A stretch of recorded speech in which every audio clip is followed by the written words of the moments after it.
So are the cameras on the 2020 iPad Pro actually pro? The short answer is no. The long answer is that Apple's definition of pro is different between the iPhones and the iPads. Now I realize that maybe Apple lumped in the LiDAR portion with their claim of being a pro camera system, but they don't really talk about LiDAR when it comes to the pro camera system on their website. Now as a side note, one of the things I realized, because we did not get a release keynote because of this coronavirus thing, everyone's in isolation, this iPad Pro has a A12Z or Z chip, which is an older chip from my perspective because the new iPhone 11s have an A13 chip. The 2018 iPad Pro had a A12X chip. And so everything seems a little outdated from that respect, and outdated is also a good word to describe how you use the camera on the new iPad Pros. There's a lot of camera quality of life stuff that you can find on iOS that hasn't made it to iPadOS, which is weird and troubling at the same time. Why?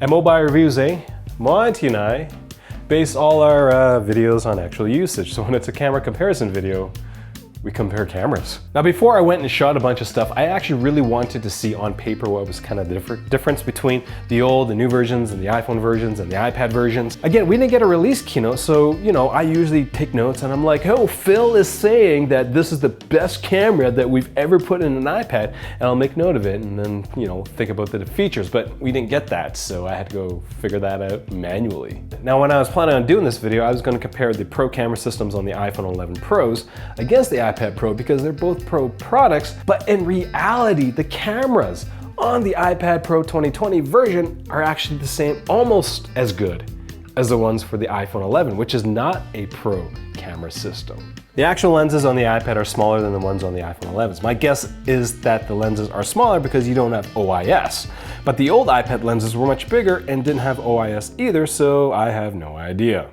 So here are the noticeable differences on the spec sheets found on Apple's website. The iPad Pro's ultra-wide is only 10 megapixels instead of the 12 on the iPhone 11, but it has a 5-degree bigger field of view. Technically, but I'm going to show you some photos where I think that's not the case. There's no portrait mode on the rear-facing camera on the iPad Pros. As I mentioned before, there's no OIS on the cameras, and the iPhone 11 has a 6-element wide-angle lens, whereas in the iPads is only 5. And for all you night owls out there, there's no night mode on the iPad. So that's for still photography. When it comes to recording video, there aren't as many differences. There are actually more audio recording features on the iPhone 11, like audio zoom and stereo recording, which is stuff that I haven't really noticed on the new iPhone 11s. The iPad has noise reduction, whereas the iPhone 11 doesn't, apparently, according to Apple's website. And there's no cinematic video stabilization for shooting 4K on the iPad. Which actually, I think this product needs more because this is just a really awkward way to shoot video. It's very big. It's like taking a magazine and just running around with it. Now on to the true depth camera, which is the front camera that scans your face and everything. The iPhone 11s have a 12 megapixel front facing camera and the iPads only have a 7. And the only other difference for that is that you don't get any slow fees on the iPad. So those are the biggest differences on paper between the iPhone 11 and the brand new 2020 iPad Pro. But what's the difference between the 2018 iPad Pro and the 2020 iPad Pro? Basically nothing. You basically get an extra lens and a bunch of ugly bumps behind your iPad. The only other thing that you may notice is that you get a better flash on the new iPads. So at the end of the day, again, Pro means extra camera lens. And that extra camera lens is the wide angle lens, so it's kind of a fringe feature. I kind of rag on it a little bit. It is useful and cool, but out of like 100 photos, I'll maybe use 2 or 3 photos using that lens. I'll take 2 or 3 photos using that lens. So it's not a deal breaker for most people, I think. If you find yourself in a spot where you need to use the wide angle lens but can't, just, take a step back. Unless it's on a cliff, then don't. Please use common sense. Now when it comes to using the camera on the iPads, again, you're still using it like you are in iOS 11 and 12. You're basically swiping to one side, which doesn't always work well, which is annoying. That's how you get to the camera, whereas on the iPhone 11s, or newer iPhones, you just push the button down here and it's like, hey, camera, this is very nice. As you just saw, this is kind of annoying.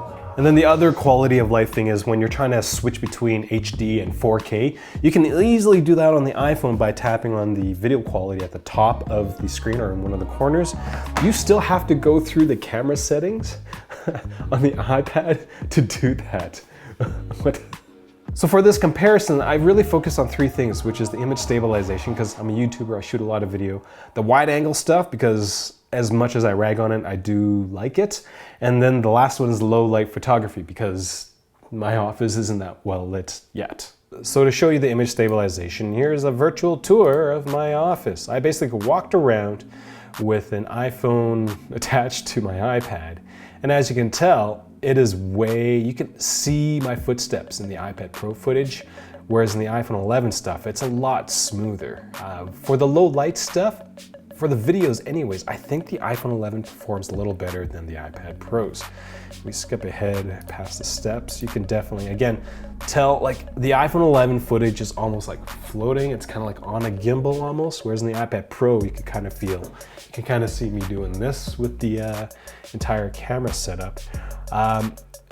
For the quality, if we scroll to the very end and we look at the last frame in the comparison, is that Monty is way blurrier in the iPad Pro footage than in the iPhone 11 footage. And so I think part of that has to do with the OIS, because the camera's doing a lot more of this on the iPad Pro, whereas in the iPhone 11, it's being stabilized in the camera housing a little bit. So the image is a little clearer on the iPhone 11.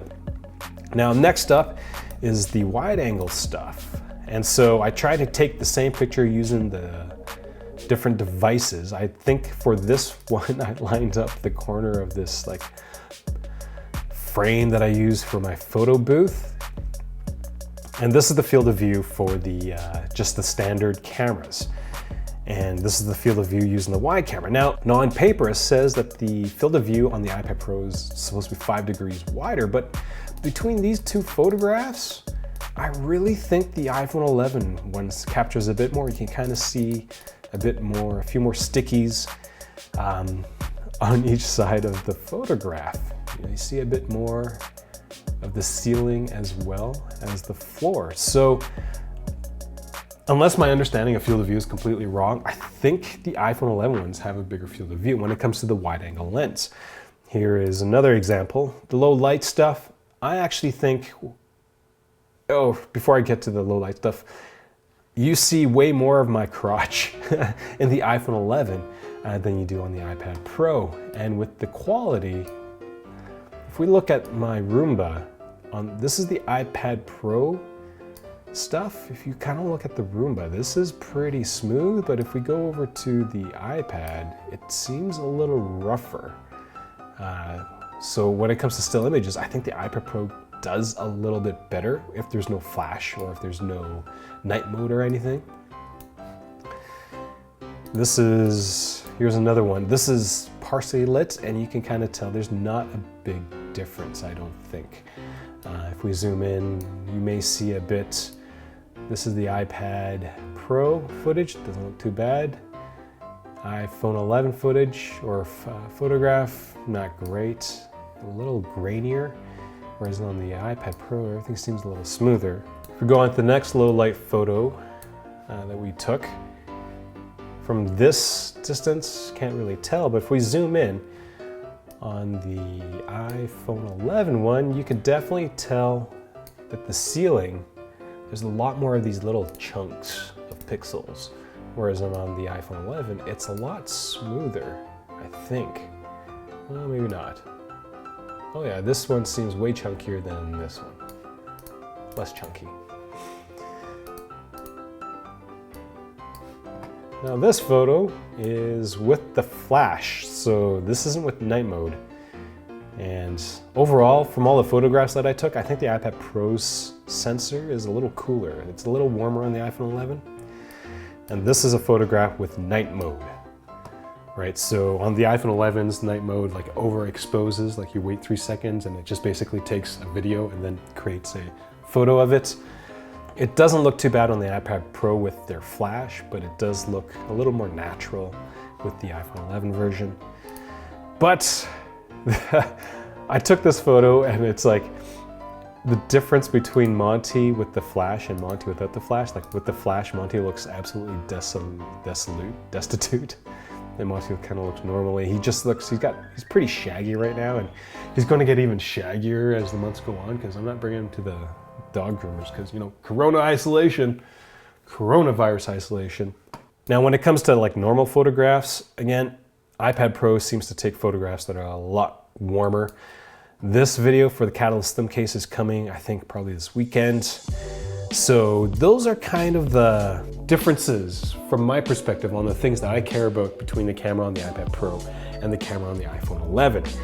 Now, is one necessarily better than the other on paper? Yes, but when it comes to cameras, as long as you know the limitations of your camera, it doesn't really matter what you do because you can just work around it, you know? Shooting with a giant panel, and so you just kind of use what you have to do what you need to do with the resources that you have. This is the mouse case for the AirPods. So, and speaking of limitations, it's almost midnight, and I've filmed this dropping of the mouse contour. This will be my third time, and they look like they're really ugly, brutal drops. But on Filmic Pro, the record button's down here and I've been holding it. So when I go up, I actually like press it, but I kind of don't. So it looks like I'm recording, but I lose everything after I accidentally tap it. And so, you know, that's a limitation you have to work with. So you have to hold it not in the corners, but along the sides, which makes it a little less, we'll say, sturdy, stable. That's all I got for this video. Hopefully you guys got some useful information out of it. Again, Apple's Pro camera system on the iPad Pro. Isn't that pro? A lot of pros in that last sentence. But again, like I said at the beginning of the video, it might be because they don't really integrate the AR portion, the LiDAR portion into the just regular photography. The AR portion is going to be the stuff that I'm going to be testing next. I'm curious to see how much better it is compared to, you know, the older iPad Pro from 2018, as well as some of the older iPhones. So I'm going to be using the IKEA app a lot to see if it's any better. Anyways, first time watching one of my videos, I do encourage you to click subscribe, produce content a lot during this coronavirus isolation season. That's kind of all I got. Thanks for watching. For the eye, I'm totally like looking at the wrong thing. Like, I put a tiny little monitor above the camera, above the lens, and so I've been staring at that the entire time. So is the camera, is the 20?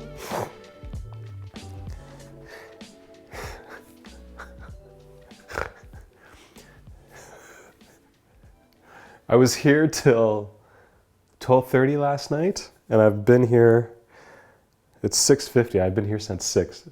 My brain is just so like, so sluggish. We'll power through it. The 2018 iPad Pros had a 20, oh my God, this is painful.